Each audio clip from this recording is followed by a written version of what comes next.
এদেশের কোনো গায়কের যখন কোনো কিছু চুরি হয়, গায়ক ফেসবুকে স্ট্যাটাস দেয়, থানায় গিয়ে মামলা করে, পাড়া প্রতিবেশীর সাথে আফসোস করে। এদেশের সুদখোরের যখন কোনো কিছু চুরি হয়, সে ফেসবুকে স্ট্যাটাস দেয়, পাড়া প্রতিবেশীর সাথে আফসোস হাই হুতাশা করে, থানায় গিয়ে মামলা করে। মামলা মোকদ্দমা সবই ঠিক আছে, কিন্তু সে হাই হুতাশ করে আর বলে, আল্লাহ তুমি চোরকে হেদায়েত দাও, সে আমার কত বড় ক্ষতি করছে। মোবাইলে কতগুলো নাম্বার ছিল, মোবাইলে কি ছিল? ও কিন্তু সুদ খায়। মানে ও চোরের হেদায়েত চায়, নিজের হেদায়েত চায় না। ওর কাছে চুরিটা হচ্ছে গুনাহ, এটার হেদায়েত লাগবে। সুদ গুনাহ না, এটার হেদায়েত লাগবে না। এই হিসেবে সিগারেটখোর মনে করে গাঁজাখোরের চাইতে ভালো, গাঁজাখোর মনে করে মদখোরের চাইতে ভালো, মদখোর মনে করে হিরোইন চাইতে ভালো, হিরোইনখোর মনে করে টিকটিকির লেজ খাওয়ার চাইতে ভালো।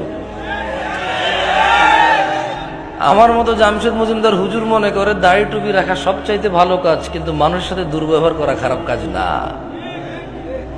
মাইক্রোফোনে এসে আসা লোকগুলো আমরা যখন পরামর্শ দিই মানুষকে, আমরা ভুলে যাই আল্লাহ বলেছি, ইয়া আইয়ুহাল্লাযীনা আমানু, হে তোমরা যারা ঈমান এনেছো, লিমা তাকুল, এমন কথা বলো কেন, মা লা তাফআলুন, যা তোমরা করতে পারবা না নিজেরাই।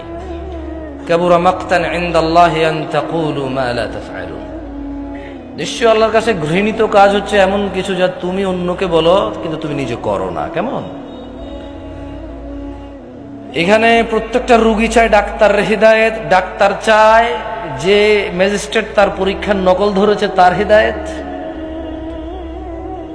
হুজুর চায় মাহফিল কমিটির হিদায়েত কারণ টাকা কম দিছে, মাহফিল কমিটি চায় হুজুরের হিদায়েত, টাকা কন্ট্রাক্ট করা ছাড়া আসতে চাচ্ছে না। কেউ নিজের হিদায়েত চায় না, প্রত্যেক ব্যক্তি অন্যের হিদায়েত নিয়ে এখানে ব্যস্ত।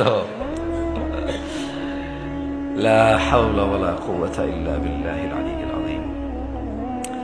এমত অবস্থায় এখানে মানুষ কিভাবে ভালো হব আমরা, যেখানে আমি সবসময় অন্যের ভালো চাই, নিজের ভালো চাই না। এবং অন্যকে আমি বলি, আমি যে তোমার ভালো চাই এটা তুমি বিশ্বাস করো। আমি কিন্তু নিজের ভালোই চাই না, আপনারা যে ভালো চাই এটা বিশ্বাস করার জন্য আপনাকে বলি আমি।